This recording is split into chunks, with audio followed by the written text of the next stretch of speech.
لله نحمده ونستعينه ونستغفره ونؤمن به ونتوكل عليه ونعوذ بالله من شرور أنفسنا ومن سيئات أعمالنا من يهده الله فلا مضل له ومن يضلل فلا هادي له ونشهد أن لا إله إلا الله وحده لا شريك له ونشهد أن سيدنا ومولانا محمدا عبده ورسوله أما بعد فأعوذ بالله من الشيطان الرجيم بسم الله الرحمن الرحيم والذين يصلون ما أمر الله به أن يوصل ويخشون ربهم ويخافون سوء الحساب صدق الله العظيم. میرے محترم بھائیوں بزرگوں، اللہ تعالیٰ نے حضرت محمد صلی اللہ تعالی علیہ وسلم کو ایسا پاکیزہ طریقہ زندگی گزارنے کا دے کر ہمارے پاس بھیجا کہ اگر ہم حضور علیہ الصلاۃ والسلام کے طریقوں کی قدر کر لیں ہمیں جینے کا ڈھنگ آ جائے.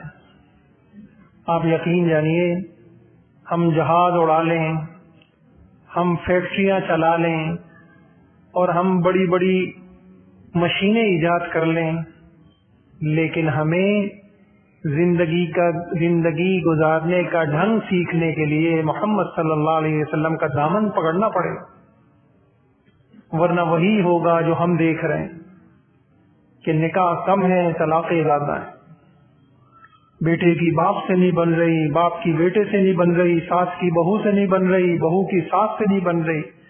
چیزیں سب ہیں، اگر نہیں ہے تو خوشیاں نہیں ہیں. ڈرائنگ روم سج گئے، پردے لٹک گئے، گھر پہلے سے زیادہ خوبصورت ہو گئے. ہمارے تو واش روم بھی سج گئے، لیکن ہم اپنا دل نہ سجا سکے، ہم دلوں سے نفرتیں نہ نکال سکے. اور میرے بھائیوں، موضوع جیسے مفتی صاحب نے فرمایا اتنا اہم ہے.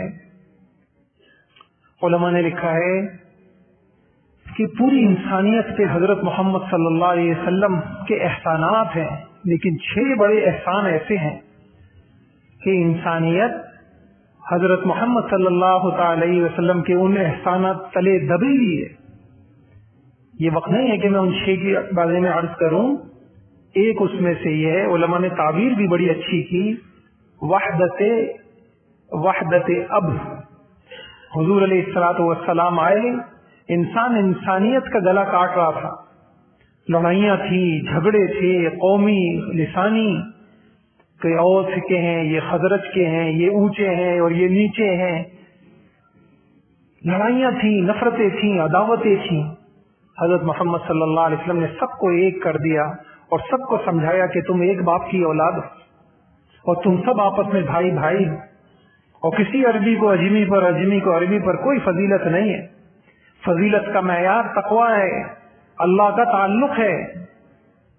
اور ایسا شیر و شکر کر دیا کہ پھر دنیا نے وہ نظارے بھی دیکھے بھائیوں کہ انتقال ہو رہا ہے اور کہہ رہے ہیں کہ بھائی کو پہلے پانی پلا دو، اور چراغ بجھا کر وہ مہمان نوازیاں کر رہے ہیں. اس منظر میں ہم دیکھیں حضور علیہ الصلوۃ والسلام کی کتنی محنت خرچ ہوئی تھی اس امت کو جوڑنے پر. اور آج امت بکھری تو ہمارے خاندان ٹوٹے پڑے، بھائی بھائی کی شکل نہیں دیکھنا چاہتے. خونی رشتے، پہلے رشتے خون کی، کسی نے کہا پہلے خون کے رشتے ہوتے تھے، اب رشتوں کا خون ہو رہا ہے. کیا ڈگریاں بھائیوں، کیا تعلیم یافتہ، کیا ڈگریاں. ہم تو ایک گھر کے اندر، ایک خاندان کے اندر ہم جوڑ لیں. ان کے گھر ہم نہیں جائیں گے، وہ ہمارے گھر نہیں آئیں گے، ان کو ہم نہیں بلائیں گے، ان کی خوشیوں میں ہم شریک نہیں ہوں گے، ان سے ہم بات نہیں کریں گے. ہم اپنی نسل کو کیا دیکھے جا رہے ہیں؟ ایک جذباتی نسل ہے بھائیوں. تو بھائیوں یہ بڑا اہم موضوع ہے. اللہ مجھے بھی قدردانی کی توفیق عطا فرمائے. اسی طرح لڑتے مرتے ہم دنیا سے چلے گئے، نہ یہاں سکون پائیں گے، نہ قبر میں سکون، نہ آخرت میں سکون. تو اس کے لیے ہمیں سیکھنا پڑے گا. ایک دور تھا کہ ان چیزوں کی اہمیت تھی. میرے بھائیوں عجیب دور سے گزر رہے. عجیب دور نمائی، ترجیحات بدل گئیں، سوچیں بدل گئیں، خیالات بدل گئے. ایک ہی سوچ کا غلبہ ہے، پیسہ کیسے آ جائے. یہی ہماری تعلیم کا محور ہے، یہی تعلیم کا موضوع ہے. جو کچھ بھی ہے وہ ایک ہی چیز ہے، پیسہ کیسے آئے. ایک اللہ والے کہنے لگے آج کی زندگی اگر یوں کہیں تو آج ساری انسانیت کی زندگی گزارنے کا طریقہ کیا ہے اور سوچ کیا ہے؟ محنت کرو، محنت کرو، محنت سے پیسہ، پیسوں سے چیزیں آئیں گی تو ہم کامیاب ہو جائیں گے. تو پھر کیسی کامیابی ملی ہمیں؟ جیسے میں نے عرض کیا کہ نکاح کم، طلاق زیادہ، نفرتیں ہیں، لڑائیاں ہیں اور ایسی ایسی چیزیں ہیں آپ سب کے سامنے ہے، کہنے کی نہیں ہے. ایک بھائی رہ رہے ہیں اور ایک اوپر کے فلور میں ہے، نیچے کے فلور میں ہے، کئی سال ہو گئے ایک دوسرے کی شکل نہیں دیکھ. خوشیوں میں آ رہے ہیں، ایک ادھر منہ کر کے بیٹھا ہوا ہے، ایک ادھر منہ کر کے بیٹھا ہوا ہے. ہماری اگلی نسل کیا دیکھ رہی ہے؟ تربیت اولاد کی ورکشاپیں ہوتی ہیں تو ایک سوال کثرت سے آتا ہے کہ جی بچے بہن بھائیوں سے لڑتے بہت ہیں، کیا کریں؟ یہ ہمارا والدین کا، پیرنٹس کا ایک بڑا مسئلہ ہے کہ جی کیا کریں، جی بچے والدین سے لڑتے ہیں، کرے کیا؟ تو کسی نے کہا اپنے اوپر محنت کریں. بچوں کے اوپر محنت نہیں کریں، ان کی لڑائیاں ختم ہو جائیں گی. اپنے اوپر محنت کریں. آپ کی اپنے بہن بھائیوں سے بنتی ہے نہیں بنتی. گویا کہ ہم ان کو یہ کہہ رہے تھے کہ بیٹا تمہیں نہیں پتا کہ ہمارے بھائی کیسا ہے، لیکن تم آپس میں نہ لڑو، ہمیں لڑنے دو، تم نہیں لڑو. جائیدادوں کے جھگڑے، میراثوں کے جھگڑے، ناک کے جھگڑے، پیسوں کے جھگڑے. موضوع بہت اہم ہے، سیکھنے کی چیز ہے، اللہ سے مانگنے کی چیز ہے. اور اللہ کا فضل ہے کہ بہت تھوڑے سے وقت میں کوشش کروں گا کہ ذخیرہ پورے قرآن سے اور ذخیرہ حدیث سے ٹھوس حل آپ کے سامنے آ جائے. تو 12 سنتیں ہیں صرف، اللہ مجھے بھی توفیق عطا فرمائے. سب سے پہلے میں محتاج ہوں، صرف 12 سنتیں ہیں. ان میں سے حضور علیہ الصلوۃ والسلام کی 7 سنتوں کا تعلق اس بات سے ہے کہ ان 7 سنتوں پہ انشاءاللہ ہم چلیں گے تو رشتہ داریاں خراب نہیں ہوں گی. رشتہ داریاں خراب نہیں ہوں. اگر ہماری رشتہ داریاں خراب ہو رہی ہیں، آئے دن کے جھگڑے ہیں، تو ان 7 سنتوں میں سے کوئی سنت چھوٹ رہی. حضور علیہ الصلوۃ والسلام تنگ آ جائے گی خود اپنے چلن سے دنیا، تجھ سے سیکھے گا زمانہ تیرے انداز کبھی. حضور علیہ الصلوۃ والسلام کی سنتیں جینے کا نام.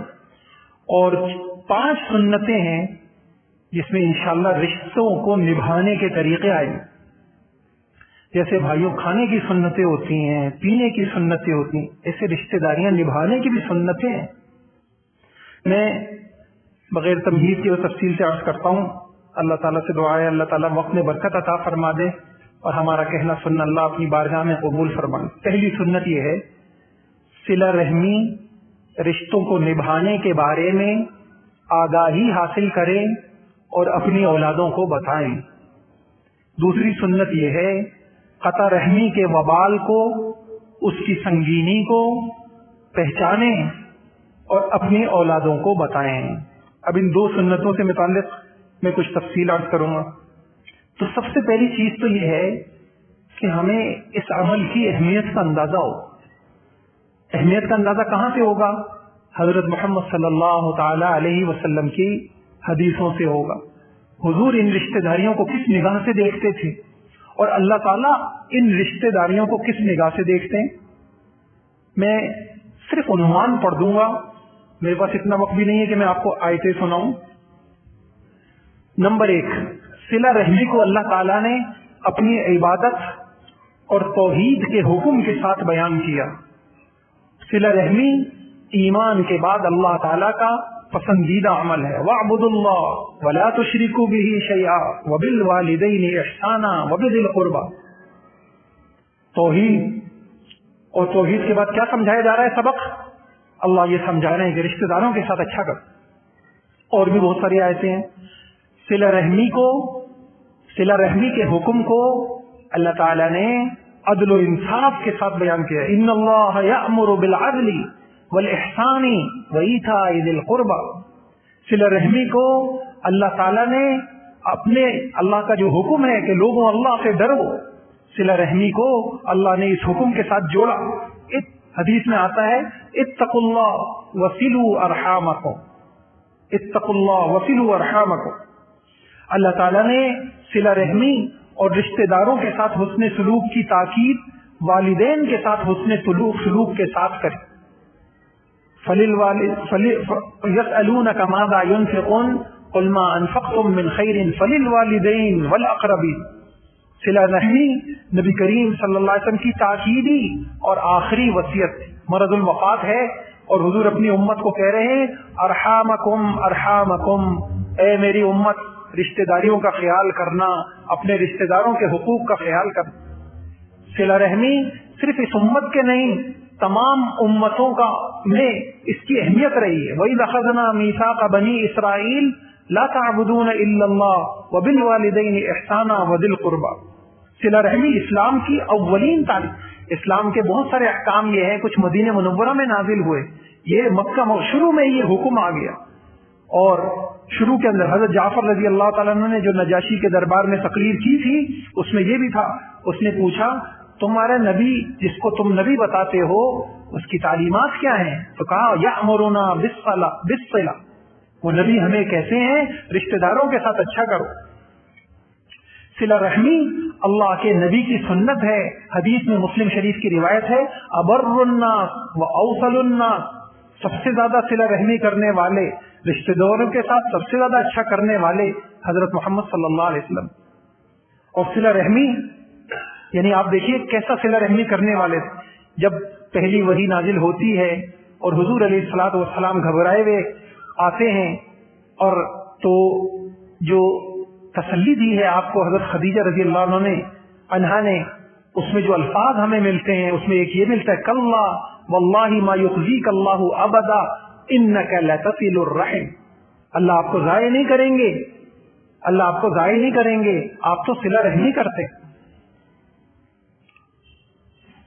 اور واقعی ایک بات ذہن میں آئی کہ اخلاق والے ضائع نہیں ہوتے، اور بد اخلاق اپنی ڈگریوں سے، اپنے پیسوں سے وہ اپنی زندگی بنا ہی نہیں سکتے.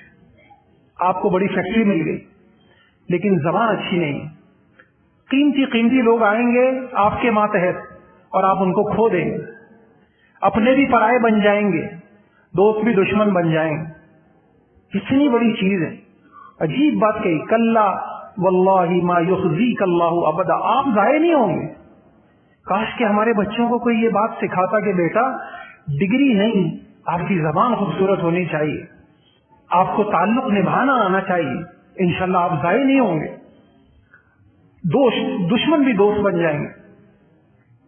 یہ بہت سی اللہ مجھے بھی توفیق عطا فرمائے. دیکھیے، اور آپ نے بھی دیکھا ہوگا، ہم نے بھی دیکھا بھی، سنا بھی، پڑھا بھی کہ ملازمت میں فیل ہو جاتا ہے انسان اگر انسان مزاج کا اچھا نہیں. اور برداشت والا انسان اور رشتوں کو نبھانے والا انسان، وہ ہر ایک کے ساتھ اس کا گزارا ہو جاتا ہے. آپ دیکھیے حضور علیہ الصلوۃ والسلام کو کہا جا رہا ہے کہ اے نبی، آپ کو ہم نے نرم مزاج بنایا ہے، آپ کے اوپر بڑی رحمت ہو گئی ہے. لو كنت فظا غلیظ القلب لانفضوا من حولک، اگر آپ سخت مزاج ہوتے، ساری خوبیاں آپ کے پاس، علم بھی ہوتا، آپ کے پاس راتوں کی تہجد بھی ہوتی، آپ کے پاس معلومات بھی بہت ہوتی، آپ کے پاس معجزے بھی ہوتے، کرامتیں بھی ہوتی، اگر آپ کی زبان اچھی نہ ہوتی، یہ جو آج جانثار بنے ہوئے ہیں، اپنا سب کچھ قربان کر رہے ہیں، ان میں سے ایک بھی آپ کے قریب بھی نہیں پھٹکتا.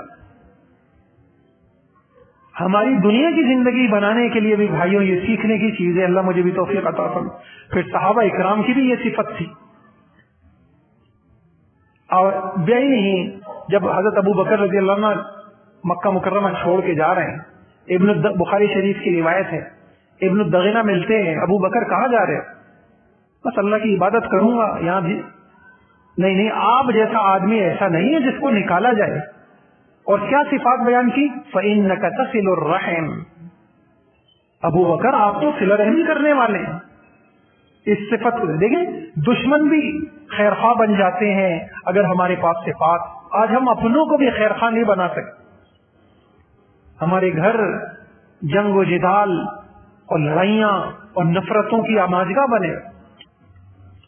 حجاج ابن یوسف نے, مسلم شریف کی روایت ہے, حضرت عبداللہ ابن زبیر رضی اللہ عنہ کو شہید کیا, سولی پہ لٹکایا, تو وہاں سے ابن عمر رضی اللہ عنہ کا گزر ہوا تو کیا فرمایا, السلام علیک یا ابا خبیب, اے ابا خبیب اللہ کی رحمتیں ہوں تم پر, تم بہت روزہ رکھنے والے تھے, شب بیداری کرنے والے تھے اور بہت زیادہ صلہ رحمی کرنے والے. تم بہت زیادہ صلہ رحمی کرنے والے. حضور علیہ الصلوۃ والسلام حضرت حمزہ رضی اللہ عنہ کی نعش پہ کھڑے ہوئے. آپ کی کتنی ساری خوبیاں تھیں, آپ بیان کر سکتے تھے. کیا بیان کیا حضور نے؟ مستدرک حاکم کی روایت ہے, رحمک اللہ ان کنت ما علمت لوصولا للرحم فعولا للخیرات. چچا جان آپ بہت زیادہ رشتہ داروں کے ساتھ حسن سلوک کرنے والے. اور میرے بھائی سچ بات یہ ہے, مرنے کے بعد نہ میرے کوئی ڈینڈ روم کو یاد کرے گا, نہ میری گاڑیوں کو کوئی پوچھے گا. لوگ تو یہی کہیں گے کہ رشتہ داریاں نبھانے والے تھے, تعلقات بنانے والے تھے, نرم مزاج تھے, خیر خواہ تھے, جھگڑتے نہیں. اور یہ ساری چیزیں ہماری نسل میں منتقل ہو رہی ہوتی ہیں. ہمارے غصے بھی, ہماری نفرتیں بھی, ہم غیر شعوری طور پہ اپنی نسلوں کے ذہنوں کے اندر انڈیل رہے ہوتے ہیں اور ان کو ایک ناکام انسان بنا رہے. کچھ عرصے پہلے ہمارے کا جی حفظ کے بچے ہیں مدرسے والے, آپ ان سے بات کر لیں, چھوٹے چھوٹے معصوم بچے. میں نے کہا ان سے کیا بات کروں, ذہن میں بات آئی, میں ان سے پوچھا کہ بچوں یہ بتائیے آپ میں سب سے اچھا بچہ کون سا؟ تو سارے بچے کہنے یہ اچھا ہے, یہ اچھا ہے, یہ اچھا. جب ایک بچے کے متعلق بہت سارے بچوں نے کہا, بہرحال ان سے تو میں نے پوچھا یہ کیوں اچھا ہے؟ یہ لڑتا نہیں, یہ گالیاں نہیں دیتا, یہ بدتمیزی نہیں کرتا ہے, یہ اپنی چیزیں دوستوں کے ساتھ شیئر کرتا ہے, یہ اونچی آواز میں نہیں بولتا, یہ فلاں نہیں کرتا. یہ میں نے کہا بات ختم ہو گئی. بیان کے بعد میں نے کہا بیٹا ادھر آؤ, کہاں سے سیکھی ہیں یہ چیزیں؟ کہنے لگا ہمارے ابو کسی سے لڑتے نہیں, ہمارے ابو کسی سے لڑتے نہیں, معاف کر دیتے. اللہ کی قسم میں یہ عرض کرتا ہوں کہ جو بچہ ایسے گھر میں پل رہا ہے, بڑھ رہا ہے, جہاں معافیاں ہیں, درگزر ہے, آپ پرواہ نہ کریں. کلا واللہ ما یخزیک اللہ ابدا, وہی حضور اللہ اسے ضائع نہیں کریں گے. یہ بچہ ضائع نہیں ہوتا. یہ اتنی بڑی یونیورسٹی میں پڑھ رہا ہے کہ اس سے بڑی دنیا کی کوئی بڑی یونیورسٹی ہو نہیں سکتی. آپ بیگم یہ کاغذ کے ٹکڑوں سے کیا کرنا ہے بھائیوں؟ اگر باپ کے ساتھ بولنا نہ آیا, ماں کے ساتھ بولنا نہ آیا, بہن بھائیوں کے ساتھ بولنا نہ آیا, خونی رشتوں کی قدر نہ ہوئی, تو ان ڈگریوں کا کیا کرنا ہے؟ تو حضور علیہ الصلوۃ والسلام یہ صفت بیان کر رہے ہیں. اور میرے بھائیوں قطع رحمی, اب یہ ہمیں ہمارے بچوں کے سامنے ہونا چاہیے, علماً بھی عملاً بھی. کیسے عملاً؟ کہ بچے کو پتا ہو, اب بچے کو پتا ہو میرے والد صاحب سب چیزیں برداشت کر لیں گے, میرے والد صاحب کسی کی غیبت نہیں برداشت کریں گے. کاش کہ کوئی ماں یہ سکھا. میں آپ کو کیا بتاؤں بھائیوں, بچے کو پتا ہو ہمارے والد صاحب قطع رحمی برداشت نہیں کریں گے, ہمارے والد صاحب ہماری والدہ یہ رشتوں کو توڑنے والی نہیں. ابھی ہمارے محلے میں ایک ڈاکٹر صاحب, ان کی والدہ کا انتقال ہوا, دیہاتی عورت.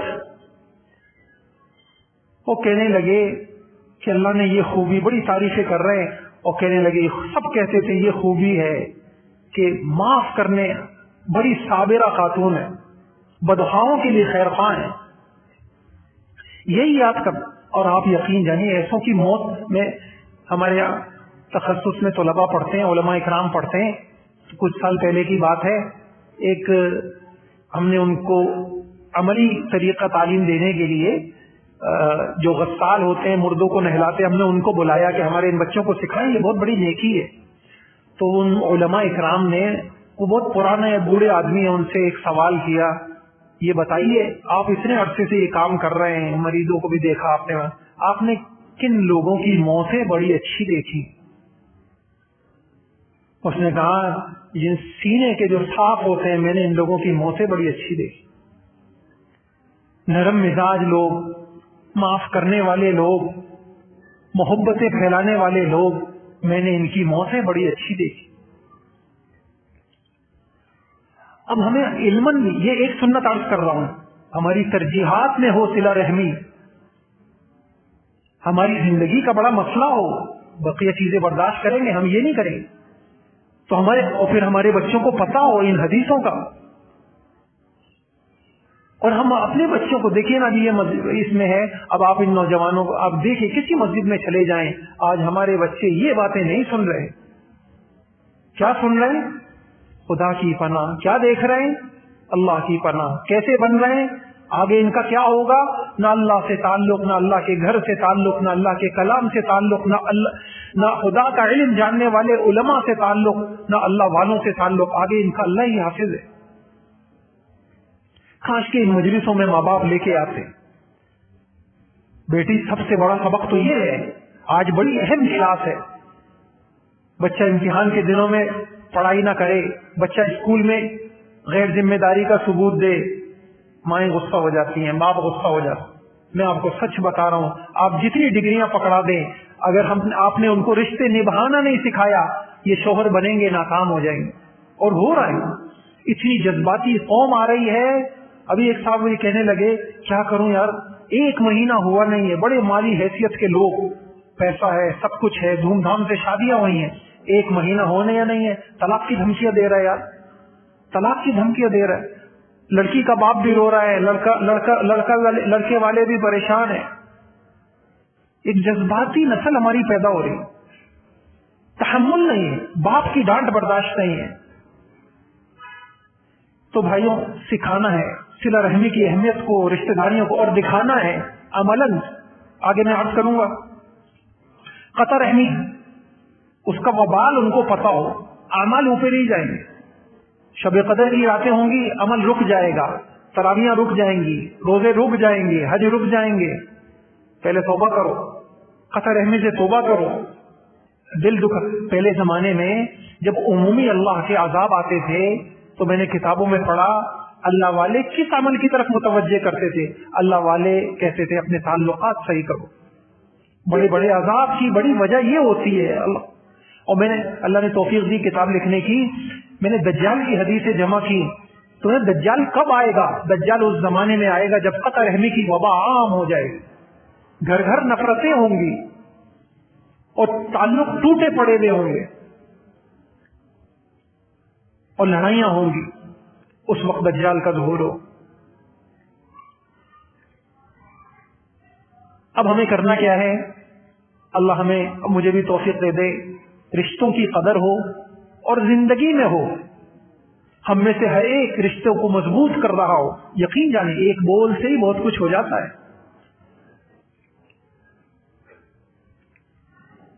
کسی نے کہا رشتے درختوں کی مانند ہوتے ہیں، بعض اوقات ہم اپنے مفاد کی وجہ سے کاٹتے چلے جاتے ہیں، آخر کار گھنے سائے سے ہم خود ہی محروم ہو جاتے، اکیلے رہ جاتے۔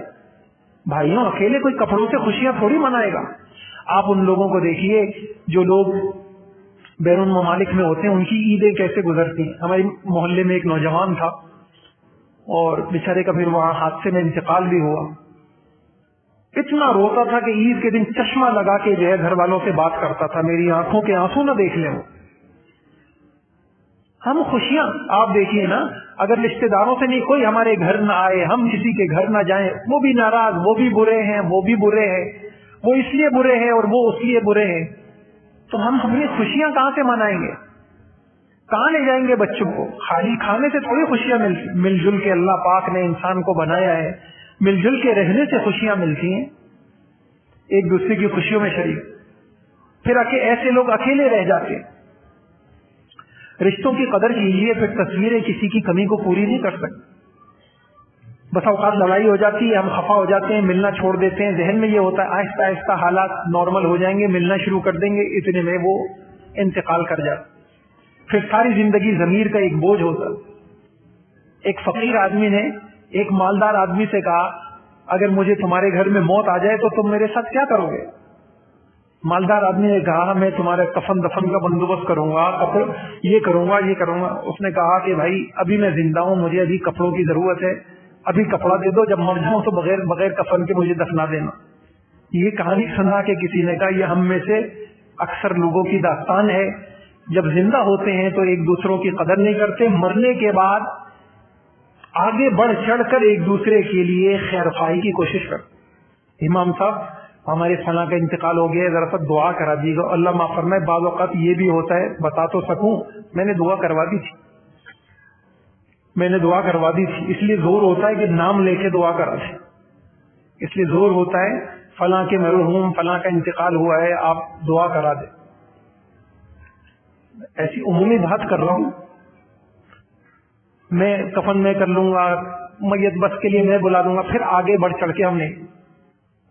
اللہ تعالیٰ نے مجھے بھی توفیق عطا فرمائے، زندہ ہے، بچے ماں کی قدر کریں، باپ کی قدر کریں، ہم اولاد کی قدر کریں، بہن بھائیوں کی قدر اللہ پاک دے دے. سب چیزیں منتقی صاحب نے اگر ایک کتاب لکھی تھی یا کسی انگریزی کتاب کا ترجمہ تھا، بالکل موت کے وقت جو لوگ اللہ پاک نے ایک جھلک سی ایک ان کو دکھائی اور پھر وہ واپس آئے. یا یہ ہے کہ ایک جگہ میں نے پڑھا کہ موت کے وقت جب لوگوں کی حسرتیں معلوم کی گئی کہ ہم دنیا کے پیچھے ہی بھاگتے رہے، اولاد کو وقت دیتے، رشتوں کو اہمیت دیتے، تو ہماری زندگی اچھی ہوتی، ہم سے غلطی ہو گئی.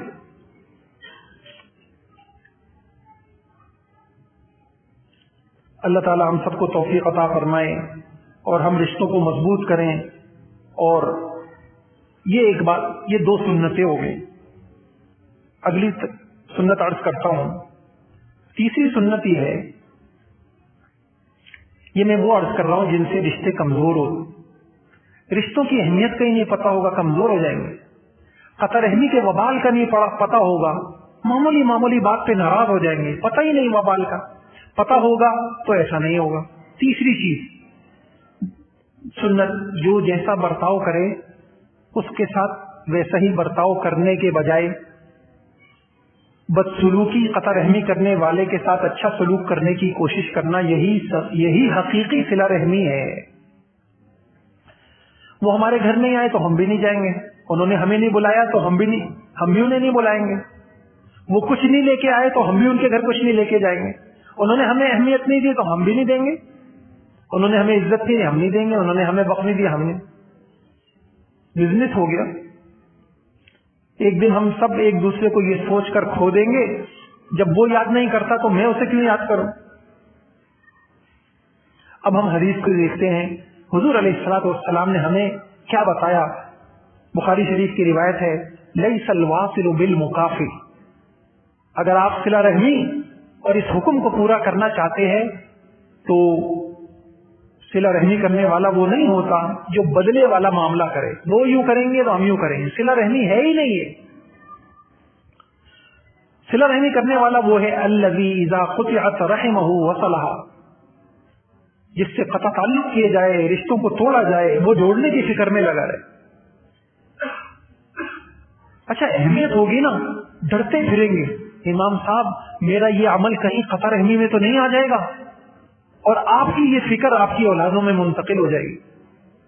ہمارے والد صاحب قطع رحمی سے بہت کانپتے تھے، ان کو رشتوں کے جوڑنے کی بڑی فکر تھی. اب دیکھیے ایک شخص ہے، ایسا لگ رہا ہے جیسے ہمارے دور کا کوئی واقعہ ہے. کیسی حضور علیہ الصلوۃ والسلام کی ہدایت ہے. مسلم کی روایت ہے، مسند احمد کی ہے. ایک شخص ہے حضور علیہ الصلوۃ والسلام کے پاس آتے ہیں اور کیا شکایت کرتے ہیں، ان لی قرابۃ اصلهم ويقطعوني واحسن اليهم ويسيئون الي واحلم عنهم ويجهلون علي. یا رسول اللہ میرے رشتہ دار ہیں، میں ہمیشہ جوڑنے کی فکر میں رہتا ہوں، تعلق بنانے کی فکر میں رہتا ہوں، وہ تعلق توڑتے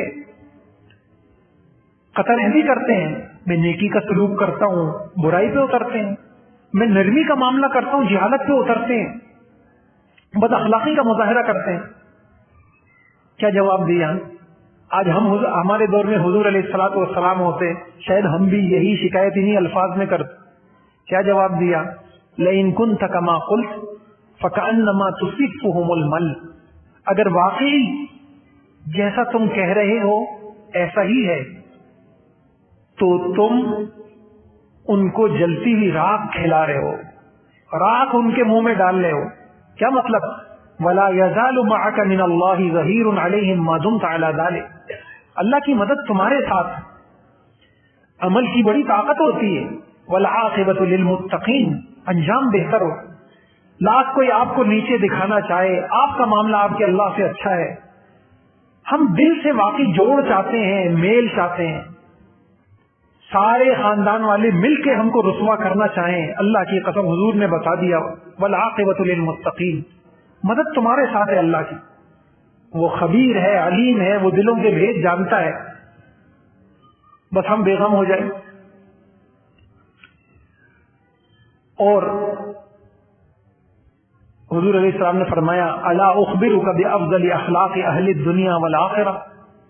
میں تم کو دنیا آخرت میں سب سے زیادہ اچھے اخلاق بتاؤں. وہ پھر فرمایا تصل من قطعک وتعطی من حرمک وتعفو عن من ظلمک. جو رشتے توڑے ان کے ساتھ رشتہ جوڑو. یہ سب سے اونچے اخلاق. ایک شخص آتے ہیں اور کہتے ہیں کہ یا رسول اللہ, عجیب روایت ہے مشکات میں ہے, علمنی عملا یدخلنی الجنہ. یا رسول اللہ کوئی ایسا عمل بتا دیجئے سیدھا ڈائریکٹ جنت میں چلا جاؤں. پہلے تو حضور علیہ الصلوۃ والسلام ان کی سوال کی اچھے سوال کی حوصلہ افزائی فرماتے ہیں لئن كنت اکثرت الخطبہ لقد اعرضت المسئلہ. کہ تم نے سوال میں بے شک مختصر سی بات ہے لیکن بڑے پتے کی بات تم نے پوچھی ہے. اور پھر کیا کہا؟ الفیء علی ذی الرحم الظالم. ظالم رشتہ دار کے ساتھ اچھا معاملہ کرنا یہ ہے سیدھا جنت میں لے جانے والا. بھائی عمل کے وقت ہم اتنے مجاہدے کرتے ہیں, صلاۃ التسبیح پڑھ رہے, راتوں کو تہجد میں اٹھ رہے, صدقہ کر رہے, حج پہ جا رہے ہیں. کون سا عمل ہے جس میں مجاہدہ نہیں ہے؟ ابھی عشاء پڑھی ہے, پھر فجر میں پھر آنا ہے. ہر عمل میں مجاہدہ ہے. تو یہ بھی ایک مجاہدہ ہے بروں کے ساتھ. فرمایا کہ سیدھے جنت میں. اور پھر ہمیں روایتوں میں ملتا ہے حضرت اسماء بنت ابی بکر حضور علیہ السلام سے کہتی ہیں کہ میری والدہ آئی ہیں, مشرکہ ہیں, مشرکہ, کیا ان سے بھی صلہ رحمی کروں؟ آپ کہہ دیتے ہیں, بخاری شریف کی روایت ہے, نام سیلیہ, تو ان سے بھی صلہ رحمی کروں. تو میں یہ اس پہ عرض کر رہا تھا کہ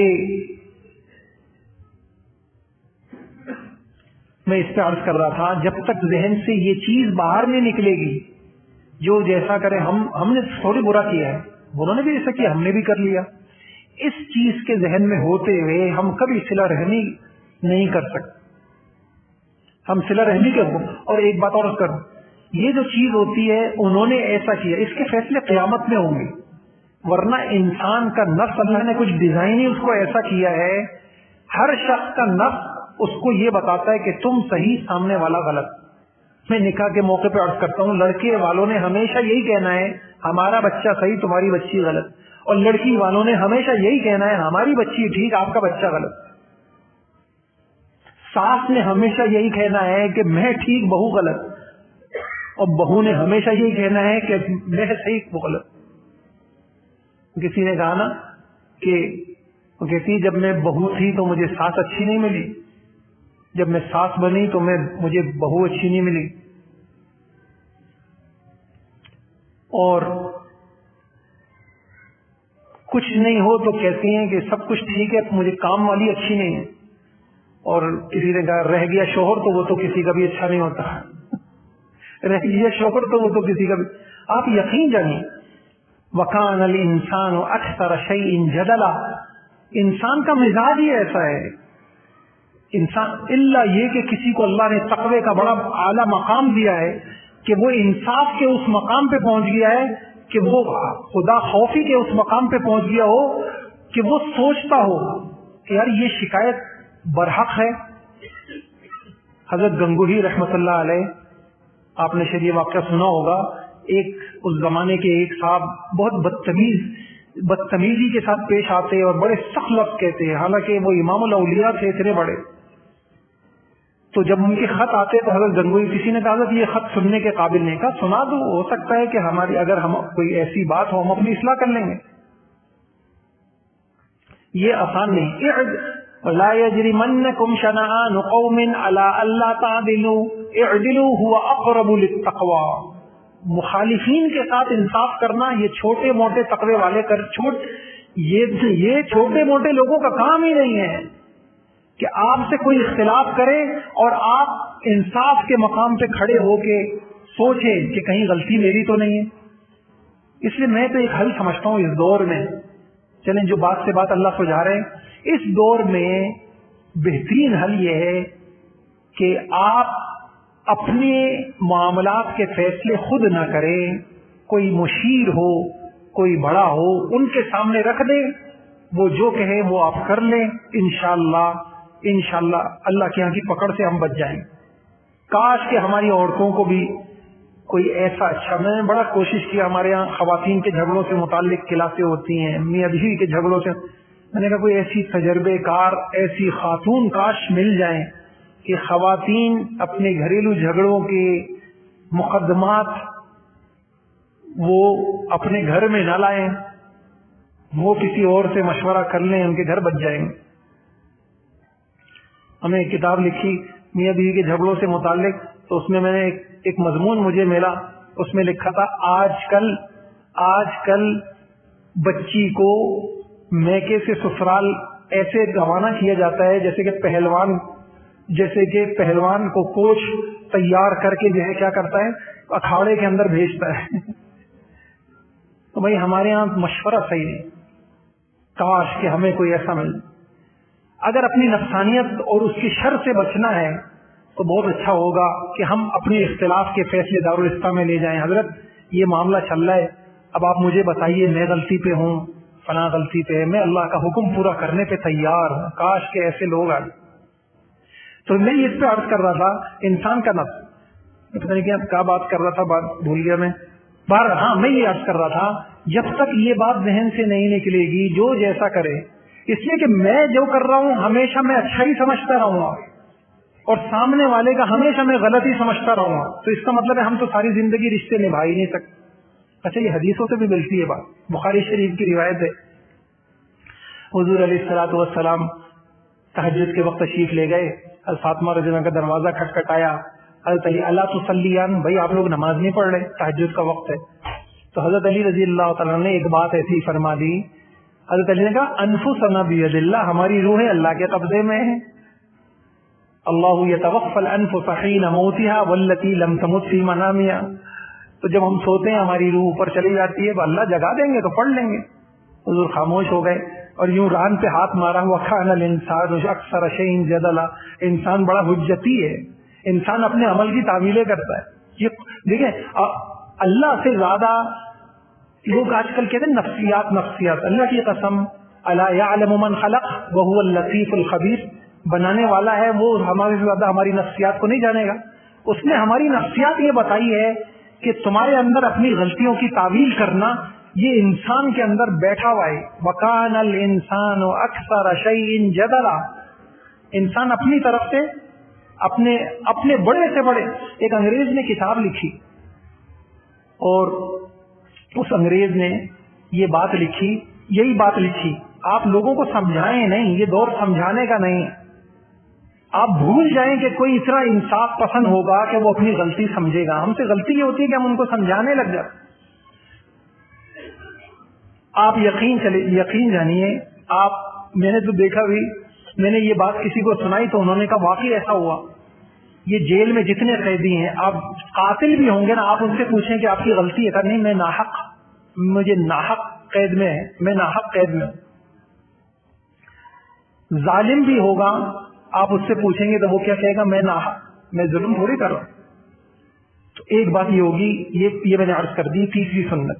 چوتھی سنت، رشتہ داروں پر ظلم، زیادتی، نا انصافی اور حق تلفی سے بچیں. اور اس کے لیے ضروری ہے کہ حرص اور حوث، خود غرضی اور مفاد پرستی اور تکبر اور انانیت، اس کے بجائے ایثار اور تواضع ہمارے اندر ہو. یہ بہت بڑی بات ہے. بھائی بہن کی میراث دبا لے اور پھر یوں کہے کہ یہ ہمارے گھر آتے نہیں ہیں، بھائی کے ساتھ زیادتی کرے اور پھر یوں بولے کہ ان کے رویے صحیح نہیں ہیں. حق تلفی سے ہمیں بچنا ہے. ہمارے بہت بڑے عالم، عالمی سطح پہ ان کی دینی خدمات پہ ان کو ایوارڈ ملا، خانہ کعبہ کے دروازے ان کے لیے کھولے جاتے تھے. اجازت دی حضرت مولانا ابو الحسن علی ندوی رحمۃ اللہ علیہ، تاریخ کے عالم، سیرت کے عالم، عربیت کے عالم، اور اتنے بڑے اللہ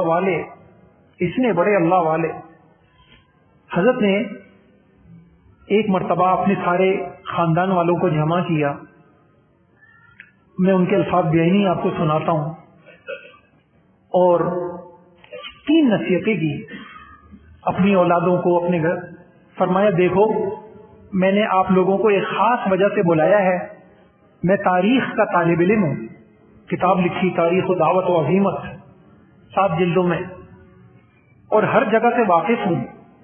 بڑے بڑے خاندان، اولیاء اللہ، علماء کے خاندان ختم ہو گئے، ان کی اولادوں میں بے دینی آ گئی، اولادیں بگڑ گئیں، دوسرے راستے پہ پڑ گئیں. دیکھو 3 باتیں تم سے کہتا ہوں، اگر تم عمل کرو گے انشاءاللہ تمہارے خاندان چلتے رہیں گے، پھلتے پھولتے رہیں گے، ترقی کرتے رہیں گے، نیک نامیاں ملتی رہیں گی. پھر مولانا نے 3 باتیں ارشاد فرمائی. پہلی بات فرمائی کبھی ظالم نہ بننا، مظلوم بن جانا. یہ بہت اہم بات ہے. انشاءاللہ تم ترقی کرتے رہو گے. اگر ظالم بنو گے تو تم ترقی نہیں کرو گے، وہیں سے تمہارا راستہ بدل دیا جائے گا، کامیابی کے تمہارا راستہ بدل دیا جائے گا. دوسری بات فرمائی حرام مال سے، بلکہ مشتبہ مال سے بچنا، حرام مال سے بچتے رہنا. اور تیسری بات فرمائی صلہ رحمی کرتے رہنا، چاہے تمہارے رشتہ دار تمہارے ساتھ کیسا سلوک کرے، لیکن تم ان کے ساتھ اچھا سلوک کر. ایک دور میں یہ بڑے سکھاتے تھے اور عمل کر کے دکھاتے تھے تو خاندان جڑ کے چلتے تھے، بڑوں کے جذبے. اب میں کیا بتاؤں بھائیوں، ایک ماں باپ کی اولاد ہے، ایک بیٹے سے دوسرے بیٹے کی غیبت ہو رہی ہوتی ہے تو یہ محبتیں منتقل ہو رہی ہوتی ہیں یا نفرت؟ ایک بہو کے سامنے دوسری بہو کی غیبت ہو رہی ہوتی. تو حضرت نے یہ کہا. اچھا اب سوال یہ ہے، حق تلفی سے بچنا یہ سنت ہو گئی. سوال یہ ہے کہ حق تلفی ہوتی کیوں ہے؟ حب مال، حب جاہ. مجھے بہت سارے اللہ والوں کی یہ باتیں ملی ہیں. یہ 2 بیماریاں ہیں. ان 2 بیماریوں کے ہوتے ہوئے کوئی آدمی حق تلفی نہ کرے، ممکن نہیں. ان 2 بیماریوں کے ہوتے ہوئے کوئی آدمی حق تلفی نہ کرے، ایسا ممکن نہیں ہے. حضرت تھانوی رحمۃ اللہ نے فرمایا حرص تمام بیماریوں کی جڑ ہے. یہ ایسا مرض ہے جس کو ام الامراض، تمام بیماریوں کی ماں کہنا چاہیے. اسی کی وجہ سے جھگڑے ہوتے ہیں، فساد ہوتے ہیں، مقدمے بازیاں ہوتی ہیں. اگر لوگوں میں مال کی حرص نہ ہوتی تو کوئی کسی کا حق نہ دبا. حضرت مفتی شفیع صاحب نے فرمایا 2 نفسیاتی بیماریاں اور ان کا علاج، حب مال، حب جاہ. یہ 2 ایسی بیماریاں ہیں جس کے باعث انسان کی دنیاوی زندگی اور آخرت کی زندگی اجیرن بن جاتی ہے. غور کیا جائے تو معلوم ہوگا انسانی تاریخ میں آج تک جتنی انسانیت سوز لڑائیاں ہیں اور فساد ہے، ان میں سے اکثر اور بیشتر انہی 2 بیماریوں کی وجہ سے. ہمیں اسرائیل، گریٹر اسرائیل بنانا ہے، عالمی طور پہ ہمیں قبضہ کرنا ہے، وسائل پہ قبضہ کرنا ہے. قوموں کو یہ بیماریاں لگی ہوئی ہیں، افراد کو یہ بیماریاں لگی ہوئی ہیں. یہی بات ہمارے بڑا. اچھا حضرت حاجی امداد اللہ. اچھا اب ایک بات بہت اللہ والوں نے بڑے سادے الفاظ میں اتنا بڑا فلسفہ سمجھا دیا. فرمایا کہ میں بڑے الفاظ ہی پڑھ دیتا ہوں.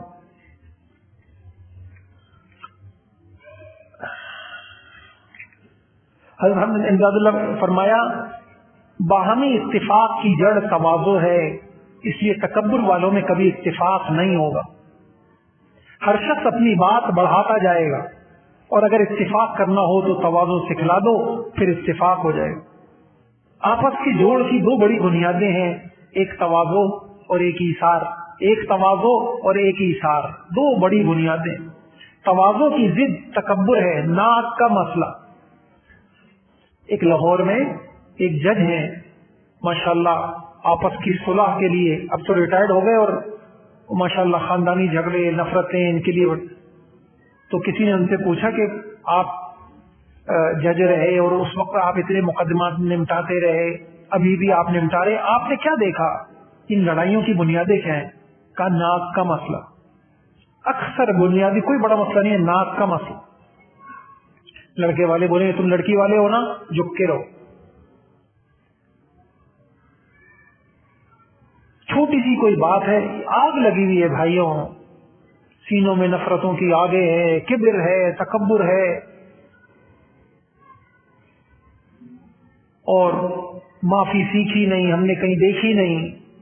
ہم ایک ایسے معاشرے میں پل بڑھ رہے ہیں جہاں ہم نے لڑائیاں ہی دیکھی ہیں، گھروں میں، اداروں میں، ملکوں میں، سیاستوں میں، بس ہر جگہ ہم نے لڑائیاں دیکھی تو ہم بھی ویسی ہو گئے. ناک کا مسئلہ چھوٹی سی بات ہے، کوئی نہیں ہے، مسئلہ حل ہو سکتا ہے. ایک آدمی ایک قدم پیچھے ہٹ جائے، ساس ناک کا مسئلہ بنا لے گی، بہو ناک کا مسئلہ بنا لے، بیوی ناک کا مسئلہ بنا. کسی نے کہا پیٹ بڑھ جائے یا غرور بڑھ جائے، دونوں صورتوں میں اپنوں کو گلے لگانا مشکل ہو جاتا ہے. غرور کے ہوتے ہوئے کون گلے لگائے گا؟ انا رشتوں کا خون ہے. اور کہاں سے آئیں گی یہ چیزیں بھائیوں؟ ایسی آرام سے، یہ فطری طور پہ یہ چیزیں ہوتی ہیں. اللہ والوں کی صحبتوں سے یہ چیزیں ختم ہوتی ہیں. تو اللہ تعالیٰ مجھے بھی نصیب فرمائے، ہمیں انشاءاللہ اس کا اہتمام کرنا ہے کہ ناک کا مسئلہ نہیں بنانا. انشاءاللہ ایسی عزتیں دیں گے اللہ تعالیٰ، ایسی عزتیں دیں گے اللہ پاک. اور مفاد پرستی، خود غرضی. کسی نے کہا آج کے دور میں اگر جیب میں چھید ہو جائے تو سکے سے پہلے سگے گر جاتے ہیں. آج کے دور میں جیب میں چھید ہو جائے، سوراخ ہو جائے تو سکوں سے پہلے، سکے تو خیر نہیں ہوتے، سگے گر جاتے. ایک مرتبہ کہیں بیان میں میں نے یہ بات عرض کر دی، ایسے مفادی دور میں ہم جی رہے ہیں. یہ بہو پیسے والی ہے، اس کے ساتھ ہمارا رویہ، اور یہ بہو غریب گھرانے کی ہے، اس کے ساتھ ایک ہی گھر کے اندر یہ دو منظر نظر آ رہے ہو. اور ایک ہی گھر میں یہ، اس سے بھی آگے چلیے، ایک ہی گھر میں ہمیں یہ منظر بھی نہ آئے گا، یہ بیٹا اچھا کماتا ہے، اس کے ساتھ، اس کی بیوی کے ساتھ، اس کے بچوں کے ساتھ ماں کا رویہ اور ہوگا. جب ایک دن میں نے بیان میں یہ بات کہہ دی، ایک آدمی اتنا روتا ہوا آیا، یہی منظر میں اپنے گھر میں دیکھ رہا ہوں. ماں جیسا مقدس رشتہ وہ بھی مفادی ہو چکا، وہ دیکھ رہے ہیں ہم. بھائیوں ان مفادات کے ہوتے ہوئے ہم کیسی اچھی زندگی گزاریں گے؟ جب لالچ کے شہر بازار آباد ہو جائے تو رشتوں کے شہر ویران ہو جاتے. رشتوں کو ضرورت کے بجائے اگر رشتوں کو ضروری سمجھ لیا جائے تو ان سے معاملہ کرنے کا انداز بدل جاتا. مفادات کی دنیا ہے، عجیب ہمارے اصول ہیں. امیر بہو کے لیے اصول اور، غریب بہو کے لیے اور اصول، کماتے جو بیٹا کما کے دے رہا ہے اس کے لیے اصول اور. ستاری کس کے عیبوں پہ پردہ ڈالنا ہے اور کس کو رسوا کرنا ہے، کس کی بات کا بتنگڑ بنانا ہے، کس کی چھوٹی سی بات کو بھی پکڑنا ہے. عجیب اصول ہے ہمارے، عجیب معیار ہے. کسی نے کہا کہ اگر مکھی چائے میں گر جائے تو ہم چائے پھینک دیتے ہیں، اور مکھی خالص شہد اور خالص گھی میں گر جائے تو مکھی کو پھینک دیتے ہیں. ہمارے اپنے اپنے اصول ہیں. اپنے بنائے ہوئے معیار ہیں، عزت ذلت کے معیار، کس کو قریب کرنا ہے، کس کو دور کرنا ہے، کس کو سینے سے لگانا ہے، کس کے عیبوں پہ پردہ ڈالنا ہے، اور کس کی پکڑ کرنی ہے، اس کی گرفت کرنی ہے۔ ناکامی سوتیلی ہوتی ہے، کامیابی کے 100 رشتے دار نکل آتے۔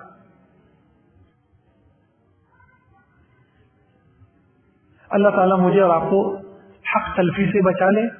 4 دن کی زندگی ہے، پھر قبر ہے، آگے میدان حشر ہے، پھر حساب ہے، کتاب ہے، خدا کے سامنے پیشی ہے، اور اللہ سے مانگ لیں۔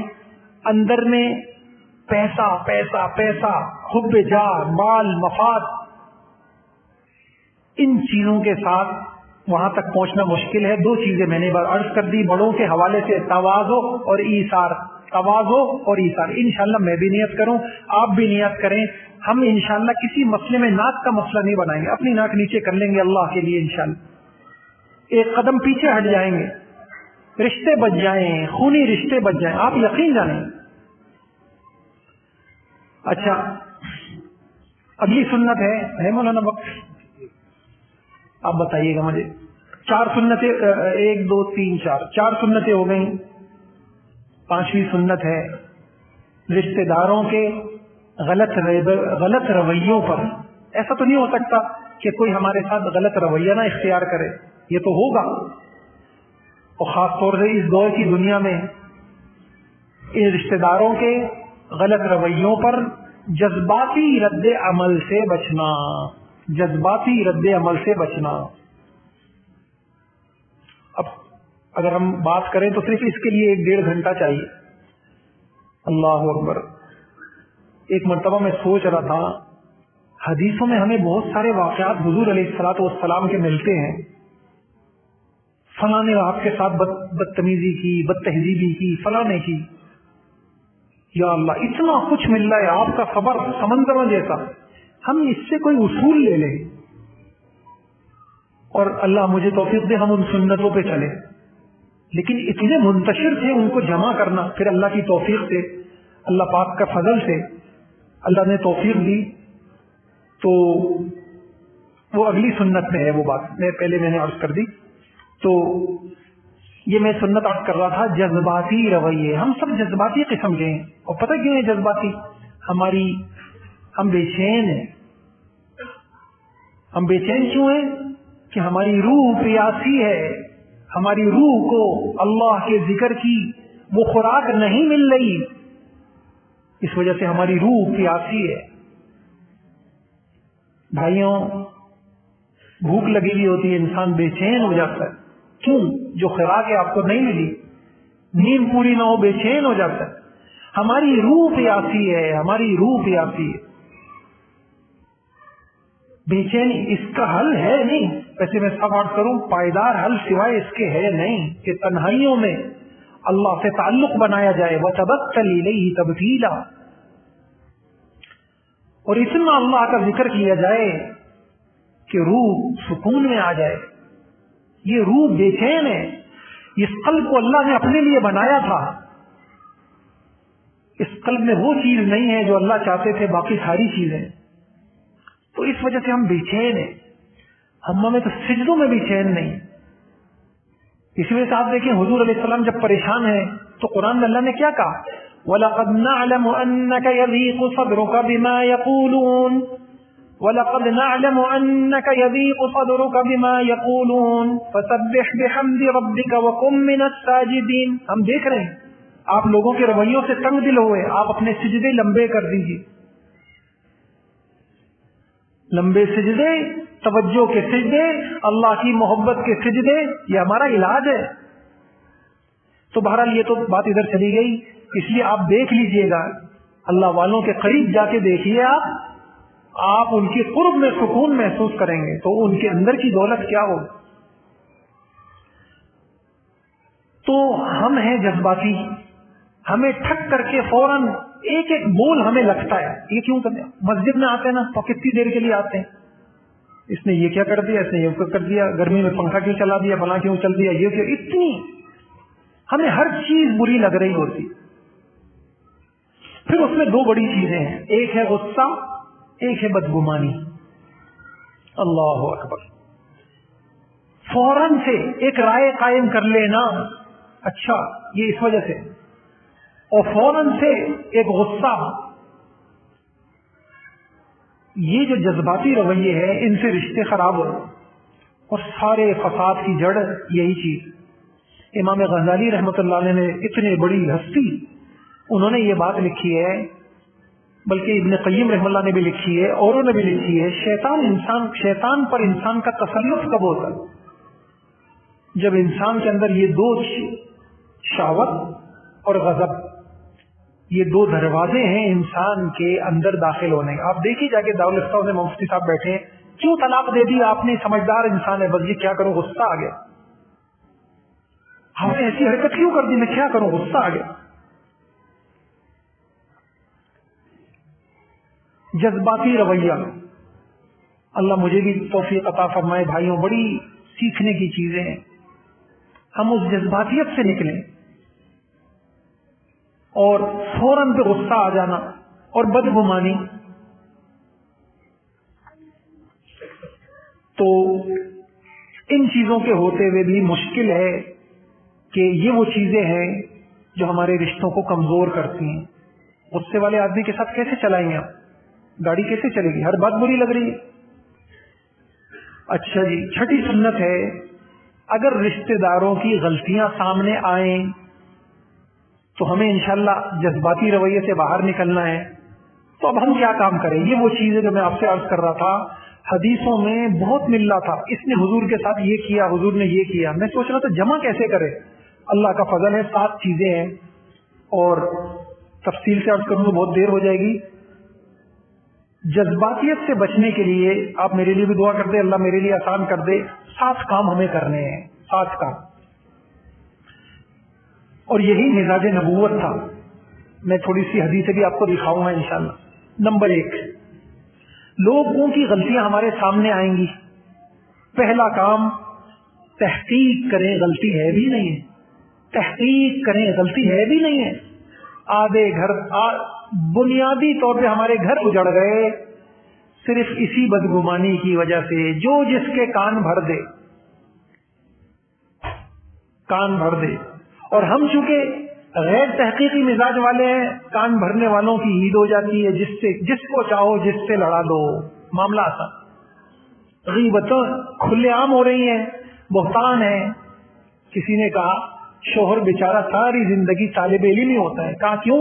کہا اس وجہ سے کہ بیوی سمجھتی ہے کہ ماں سکھا رہی ہے، اور ماں سمجھتی ہے کہ بیوی سکھا رہی ہے، یہ بیچارہ ساری زندگی طالب علم ہی رہتا ہے، تو سکھا رہی ہے تو واقعی سکھا رہی ہے۔ ابھی ہم نے 700 کی کلاس لی، ایک کلاس لینے کا ورنہ تو کسی کی مجال نہیں ہے، کلاس لینے کا مطلب یہ تربیتی کلاس لی۔ ہم نے حضور علیہ السلام کی سنتیں جمع کی، کامیاب ساس اور حضور علیہ السلام کی سنت۔ تو حضور علیہ السلام کی سنت آپ کے سامنے عرض کرتا ہوں، اللہ مجھے بھی توفیق عطا فرمائے۔ آپ کا مزاج تحقیقی تھا، اللہ اکبر، اتنا مزاج تھا۔ آپ کو بہت سارے واقعات ہیں، میں صرف ایک آدھ واقعہ سناتا ہوں، آپ اس سے اندازہ کیجیے گا۔ حضور علیہ السلام کا علم تو ڈائریکٹ تھا، وہی سے آپ کو اطلاع ملتی تھی، آپ کو وہی کے ذریعے سے ایک خبر ملتی ہے، اور خبر یہ ملتی ہے کہ آپ مکہ مکرمہ میں آپ صلی اللہ علیہ وسلم فتح مکہ کے لیے جا رہے تھے، آپ اس کو بہت راز میں رکھ رہے تھے، اور آپ کو خبر ملتی ہے کہ کسی نے جاسوسی کا ایک خط ایک عورت کے ذریعے سے بھجوا دیا۔ آپ حضرت علی رضی اللہ عنہ کو، حضرت زبیر رضی اللہ عنہ کو، اور غالباً حضرت مقداد رضی اللہ عنہ کو گھوڑوں پہ روانہ کرتے ہیں، جلدی سے جاؤ، اور تم جب روضہ کے خاص مقام پہ پہنچو گے تو وہاں تم کو ایک عورت سواری پہ جاتی ہوئی ملے گی، اس کے پاس جاسوسی کا ایک خط ہے، اس کو لے کے آؤ۔ این اس مقام پر جب یہ حضرات پہنچتے ہیں تو ایک عورت جاتی ہوئی ملتی ہے، اس کو روکتے ہیں، اتارتے ہیں، سختی سے مطالبہ کرتے ہیں، وہ انکار کرتی ہے، اس کو دھمکی دیتے ہیں، اور بڑی عجیب دھمکی ہے، خط دو۔ حضرت علی کہتے ہیں خط دو ورنہ تم کو بے لباس کرنا پڑا تو وہ بھی کر دیں گے۔ وہ ڈر کے مارے خط دیتی ہے، جاسوسی کا خط۔ وہ خط لے کر حضور علیہ السلام کے پاس آتے ہیں۔ اب آپ دیکھیے، ہمارے ہاں تو بہت کچھ فیصلے ابھی ہو چکے ہوتے تھے، کفر کے، نفاق کے اور قتل کے، سب کچھ فیصلے سب کچھ ہو چکا ہوتا اگر اتنا ثبوت مل جائے۔ اللہ اکبر! حضرت محمد صلی اللہ علیہ وسلم کا مزاج کتنا تحقیقی تھا۔ آپ حضرت حاطب کو بلاتے ہیں، حاطب ما ھذا یا حاطب، حاطب یہ کیا ہے؟ ایسے موقع پہ بھی صفائی کا موقع دے رہے ہیں اور تحقیق کر رہے ہیں اور غلطی کرنے والے کو موقع دے رہے ہیں، اور وہ اللہ کی قسم۔ اور حضرت حاطب کون ہے؟ حضرت حاطب رضی اللہ تعالیٰ عنہ بدری صحابی ہیں جن کا اتنا اونچا مقام ہے۔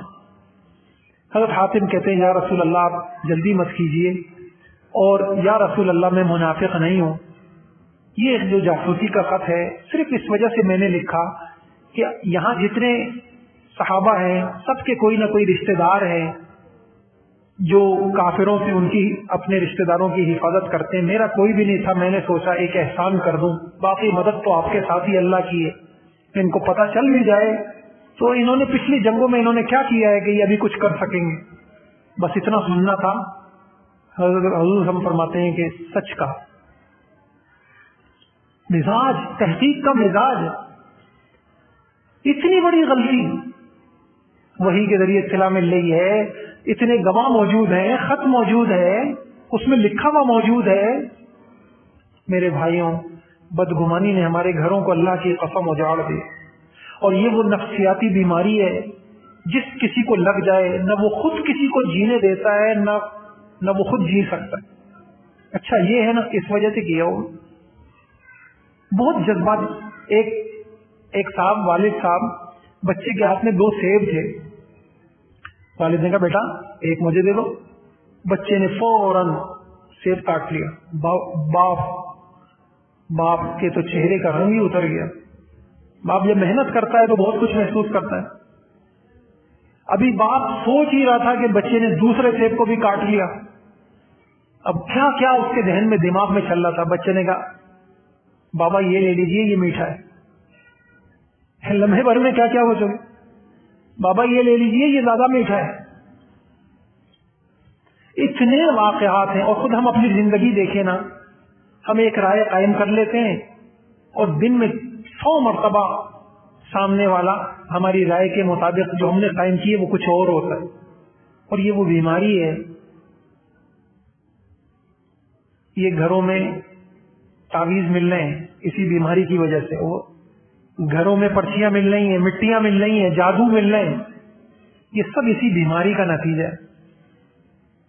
کسی نے کچھ کیا، ہاں وہ آئے تھے نا، ہاں انہوں نے یوں بھی کیا، مفروضوں کی بنیاد پر عمارتیں قائم ہو رہی ہیں، مفروضوں کی بنیاد پر تہمتیں لگ رہی ہیں، مفروضوں کی بنیاد پر۔ خدا کی قسم، اگر ہم اللہ کی قسم کھا کے یہ نہیں کہہ سکتے کہ میں نے جو رائے قائم کی ہے، تو کل قیامت میں جواب حسن الظن، علماء نے کہا کہ یعنی اصول ہے کہ ہر مسلمان پاک صاف ہے، اس کی ناپاکی کے لیے، اس کی غلطی کے لیے آپ کو دلیل چاہیے۔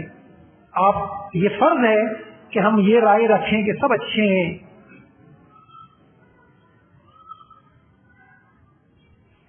سب اچھے۔ ایک ہمارے دوست امریکہ میں عجیب تجزیہ کیا انہوں نے، کہنے لگے یار ہم یہاں ہوتے ہیں نا تو یہاں والوں کا ہم نے ذہن دیکھا، حالانکہ جس کو لوگ کہتے ہیں چونا لگانا، یہاں والے یہ سوچتے ہیں یار کوئی کیوں دھوکہ دے گا، کوئی کیوں دھوکہ دے گا، خامخواہ کوئی کیوں دھوکہ دے گا۔ وہ کہنے ہم جب پاکستان میں ہوتے ہیں تو ہم یہ سوچتے ہیں یار کوئی کیوں صحیح معاملہ کرے گا ہمارے ساتھ، ضرور کوئی مفاد ہوگا کچھ، ایسا کیوں یار اتنا کیوں بچھا چلا جا رہا ہے، ضرور اس کا کوئی مفاد ہو۔ یہ بدگمانی کہ اللہ والوں کی بات میں نے پڑھی، 3 گنا ساری چیزوں کے جڑ ہیں، بد زبانی، بد نگاہی، بد گمانی۔ اس کے ہوتے ہوئے ہم نہ کچھ بھی نہیں مل سکتا، بد زبانی، بد نگاہی، بد گمانی۔ تو یہ جذباتی رویہ ہے، بدگمانی، غلط فہمی اگر دل میں زیادہ دیر رہے تو بدگمانی جنم دیتی ہے، اور بدگمانی فاصلوں کا باعث بنتی۔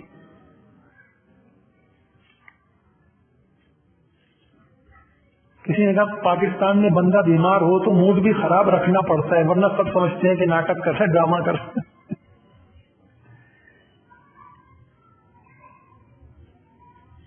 اللہ تعالیٰ مجھے بھی توفیق عطا فرمائے۔ تو پہلی چیز یہ ہے تحقیق والا مزاج ہو، اور نمبر 2 یہ میں 7 چیزیں عرض کر رہا ہوں اسے ایک سنت کے تحت کہ اگر غلطیاں سامنے آ جائیں تو ہمیں 7 کام کرنے ہیں۔ نمبر 1، اس جو غلطی سامنے آئی، خود سامنے آ گئی، کسی نے بتا دی، آنکھوں دیکھا چیز بھی غلط ہو سکتی ہے، آنکھوں دیکھی چیز غلط ہو سکتی ہے، کسی کی کوئی مجبوری ہو سکتی ہے۔ ایک اللہ والے انہوں نے کہا میں سالہ سال تک تہجد سے محروم رہا، ایک شخص کو دیکھ کر میں نے بدگمانی کر لی تھی کہ یہ غلط ہے، اس ایک گناہ کی وجہ سے سالہ سال۔ اور میں نے ایک بڑی کتاب میں پڑھا انسان ہر وقت گناہ کر رہا ہے، اس لیے ہر وقت اللہ سے ڈرنے کی ضرورت ہے۔ اگر آپ گھر میں بھی بیٹھے ہوئے ہیں تو کچھ نہیں تو بیوی سے ہی بدگمانی کر رہے ہیں۔ اور ایک بات یہ ہے کہ یہ جو بدگمانی ہے نا، یہ یعنی میں ایک عجیب بات کروں، پھر مجھے اللہ والوں کی یہ بات مل بھی گئی۔ میں یہ سوچ رہا تھا کہ ہمارے گھروں میں جو جھگڑے ہیں، یہ اس کا ایک بڑا سبب ہمارے اوپر شیطان کا عمل دخل بہت ہے، خیالات، وساوس۔ اور کیوں ہے کہ دل غافل ہے۔ امام غزالی رحمۃ اللہ نے لکھا ہے کہ آپ زبانی ذکر سے انسان بچ نہیں سکتا، اتنا ذکر کرے کہ دل سے غفلت دور ہو جائے۔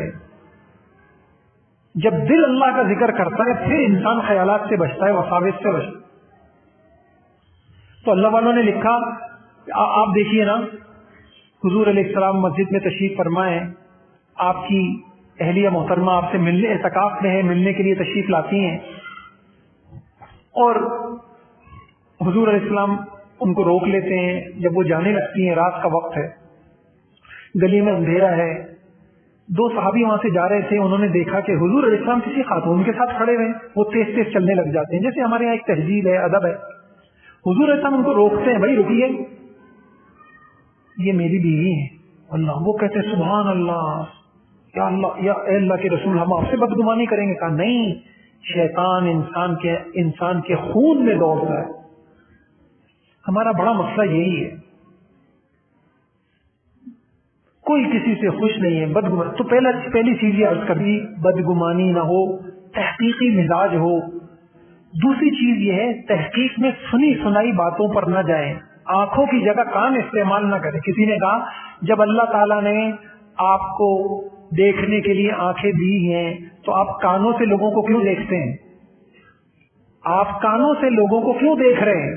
جس نے جو کان کام کرنے والوں کی قدر کرو، کان بھرنے والوں کی نہیں۔ کام کرنے والوں کی قدر کرو، کان بھرنے والوں۔ ہم کانوں سے فیصلے کر رہے ہیں۔ تو سنی، یہ تحقیق ہے۔ اب غلطی ثابت ہو گئی تو بھائیوں، غلطی ثابت ہونے کے بعد ہر غلطی تنبیہ کے لیے نہیں ہوتی، ہر غلطی اس لیے نہیں ہوتی کہ اس کو ایشو بنا لیں۔ ہم حضور کی حدیثوں میں مزاج نبوت جمع کر رہے تھے، کئی سال جمع کیا، اللہ نصیب فرما دے، کھوکھلے ہیں ہم۔ حضور علیہ الصلوۃ والسلام کا ایک مزاج یہ ملا، آپ اتنی بڑی بڑی باتوں کو اتنا چھوٹا بنا دیتے۔ ہمارا مزاج یہ ہے، ہم اتنی چھوٹی چھوٹی باتوں کو اتنا بڑا بڑا بنا۔ اس مزاج کے ہوتے ہوئے ہمارے گھر کیسے آباد ہو سکتے؟ اب میں آپ کو 2-4 حضور کی قصے سناؤں۔ آپ صلی اللہ علیہ وسلم کو سحر کیا گیا، زہر دیا گیا، آپ کو قتل کرنے کی سازشیں ہوئی۔ آپ پڑھتے چلے جائیں کہ حضور نے کیسے کیا۔ آپ بیٹھے ہوئے اور لوگ حضور کو کیا کہہ رہے ہیں؟ محمد، خوبیوں والا، تعریف والا۔ لوگ کہہ رہے مذمم، مذمت والا۔ اب اتنی بڑی بات ہے، کتنا چھوٹا بنا دیا۔ حضور نے کہا مجھے برا کہہ ہی نہیں رہے، یہ تو مذمم کو کہہ رہے، میں تو مذمم ہو ہی نہیں، میرا نام تو محمد ہے۔ اتنی بڑی۔ ہمارے ہاں حال کیا ہے کہ زبردستی اب اس کو منوا رہے، نہیں تم نے کہا ہوگا، نہیں تمہارا مقصد یہ ہوگا۔ آپ ایک گھر میں جاتے ہیں، جیسے ہمارے بزرگوں کو بلایا جاتا ہے گھروں میں تو سارے صحابہ ملنے آتے ہیں، بھائی فلاں نہیں ہے، کسی نے کہہ دیا منافق ہیں، حضور نے کہا یہ نہیں بولو، نماز پڑھتے ہیں وہ. اور پھر عجیب بات، بخاری شریف کی روایت ہے، عجیب بات بولی، میرا مزاج یہ نہیں ہے کہ میں لوگوں کے دلوں میں نقب لگاؤں، میں تو ظاہر پہ معاملہ کروں، اندر کی نیتیں ٹٹول کے لے کے آؤں. کسی نے کہا ہمارے یہاں آدھا سن کر پورا مطلب نکالنے کے ماہر ہوتے، آدھا سننے والے اور پورا مطلب، بات ہماری ہوتی ہے اس کا مفہوم کوئی سمجھ رہا ہوتا ہے، مطلب کوئی نکال رہا.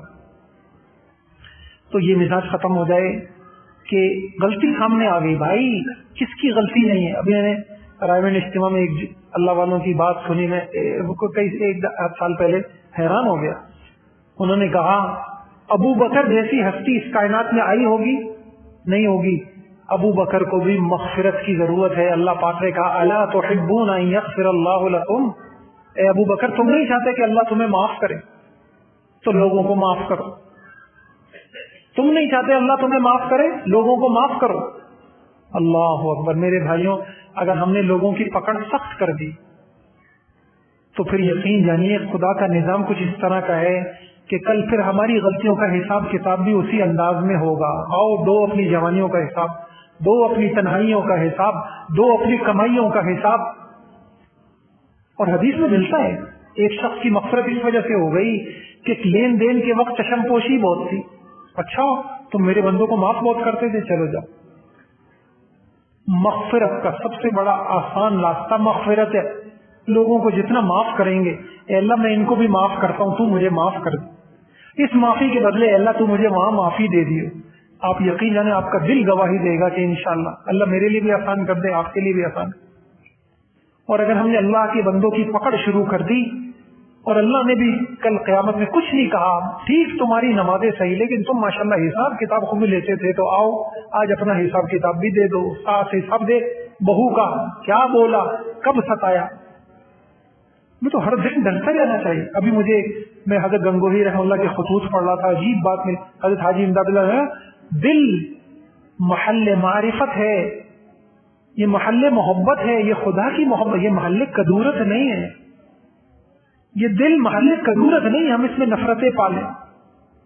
اللہ میرے لیے بس کرے، اللہ میرے لیے بھی آسان فرما دے. ابھی میں بس یہاں تک پہنچ پایا ہوں، پھر انشاءاللہ کسی نشست میں اللہ نے چاہا تو بقیہ سنتیں پھر انشاءاللہ عرض کریں گے. 6 یعنی میں عرض کر رہا تھا 7 سنتیں ہیں، ہم اس کا اہتمام کریں گے. میں ان کو صرف دہرا دیتا ہوں. تو ان سنتوں کی برکت سے اللہ کی ذات سے امید ہے کہ رشتے خراب نہیں ہوں گے. پہلی سنت یہ ہے کہ ہمارے دل میں بھی صلہ رحمی کی اہمیتیں بیٹھی ہوئی ہوں. بہت بڑا عمل ہے، بہت بڑا عمل ہے. اور ہمارے بچوں کے دلوں میں بھی بیٹھی ہوئی ہوں، ہماری بیوی کے دل میں بھی بیٹھی ہوئی ہو، گھر میں ساتھ رہتی ہے اس کو بھی پتا ہو، گھر میں بہو ہے اس کو بھی پتا ہو. نمبر 2، قطع رحمی کا وبال پتا ہو. کینسر اتنی بڑی بیماری نہیں، فلاں یہ بڑی بیماری ہے. قطع رحمی سے رزق بند ہو جاتے ہیں، قطع رحمی سے اللہ پاک کے عذاب آتے ہیں. 2، تیسرا، جو جیسا برتاؤ کرے ویسا برتاؤ کرنا صلہ رحمی نہیں ہوتی. اگر ہم یہ تصور لے کے بیٹھیں گے، اول تو یہی ہم ٹھوکر کھا جائیں گے کہ ہمیشہ ہمیں ہمارا صحیح نظر آئے گا، سامنے والے کا غلط نظر آئے گا، فیصلہ کر ہی نہیں پائیں گے، قیامت میں پکڑ ہو جائے گی. اور نمبر 2، صلہ رحمی اس کو کہتے بھی نہیں ہے. اچھا، چوتھی سنت ہم نے یہ پڑھی، حق تلفیوں سے بچنا ہے. اس کے لیے ضروری ہے کہ ہمارے اندر ہرس نہ ہو، ہمارے اندر تکبر سے ہم بچیں. تکبر کی علامتیں یہ علماء بتائیں گے، اس کو ہم سیکھیں. ہم ناک کا مسئلہ نہ بنائیں اور ہم مال کی وجہ سے ہرس کو کم کریں، انشاءاللہ حقوق کی ادائیگی آسان ہو جائے گی. 5ویں سنت یہ ہے کہ جذباتی رویوں، فوراً سے غصے میں آ جانا، فوراً سے بدگمانی، فوراً سے رائے قائم کر لینا، ہم ان سے بچیں. اور 6ٹھی سنت یہ ہے کہ ہم اس سے کیسے بچیں، تو میں نے عرض کر دیا 7 کام کریں، تحقیق سے کام لیں، سنی سنائی باتوں پر نہ جائیں. غلطی ثابت ہونے کے بعد بھی ہر غلطی تنبیہ کے لیے نہیں ہوتی ہے، درگزر ٹھیک ہے، اعراض درگزر.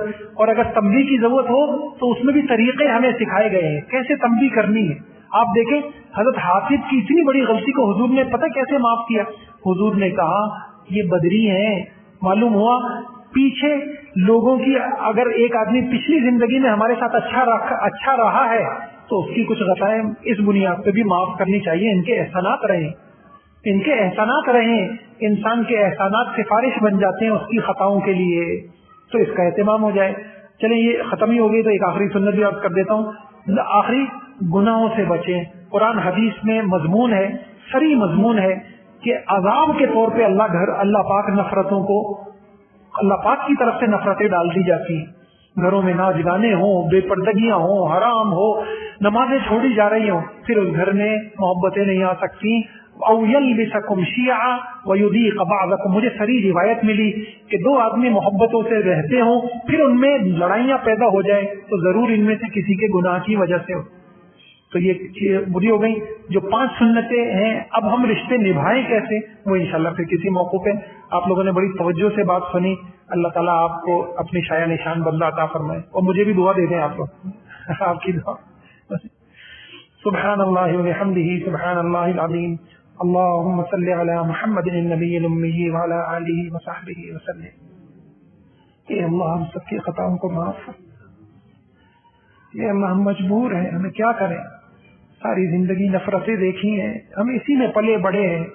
گھروں میں نفرتیں دیکھی, گھروں کی سیاستیں, اداروں میں سیاستیں ہیں. کوئی اے اللہ اسی سیاست پر بڑھ کے ہم بھی مزاج کے ایسے ہی بن گئے. ہم نے ایثار کے نمونے نہیں دیکھے, ہم نے عفو و درگزر نہیں دیکھا, ہم نے معافی نہیں دیکھی, ہم نے تیرے نبی کو نہیں دیکھا, تیرے صحابہ کو نہیں دیکھا. ہم ایک ویسے ماحول میں ہیں کہ بیٹے کی باپ سے نہیں بن رہی, باپ کی اولاد سے نہیں بن رہی.